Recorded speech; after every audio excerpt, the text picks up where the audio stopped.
Saudi আরবে ইন্দোনেশিয়ার হোটেলে খাবার খাওয়াবে বলে তাই নিয়ে এসেছে ইন্দোনেশিয়ার হোটেলে। তো এইখানের ইন্দোনেশিয়ার হোটেলের খাবার নাকি অনেক মজা হয়, এই কারণে তো ঢুকতেই এই সুন্দর বিড়ালটা আমার চোখে পড়লো। বিড়ালটা অনেক সুন্দর ছিল।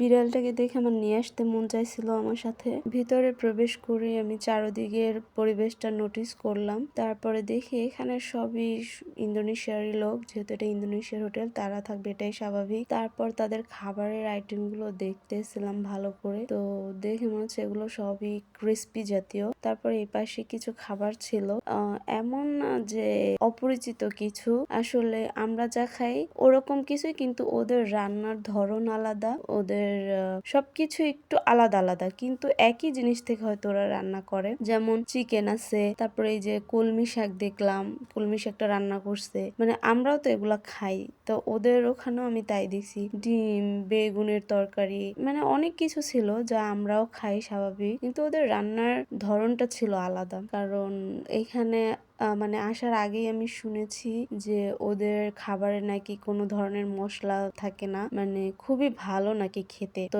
এই জন্য নিয়ে আসা। কারণ আমাদের বাংলাদেশি খাবারে কিন্তু অতিরিক্ত মশলা থাকে, তেল মশলা, ঝাল, তো ওদের খাবারে না এই জিনিসটা নাই। তারপর নাকি ওদের খাবারটা নাকি অনেক টেস্ট হয়, তো এই কারণেই আসা যে আমাকে খাবার খাইয়ে দেখাবে। তারপরে আমরা যে খাবারগুলো খাবো ওগুলোই অর্ডার দিয়েছিলাম এবং ওগুলোই নিয়ে গেছিলাম, কারণ এখানে বসে আমি খাবো না, তাই নিয়ে আসছিলাম।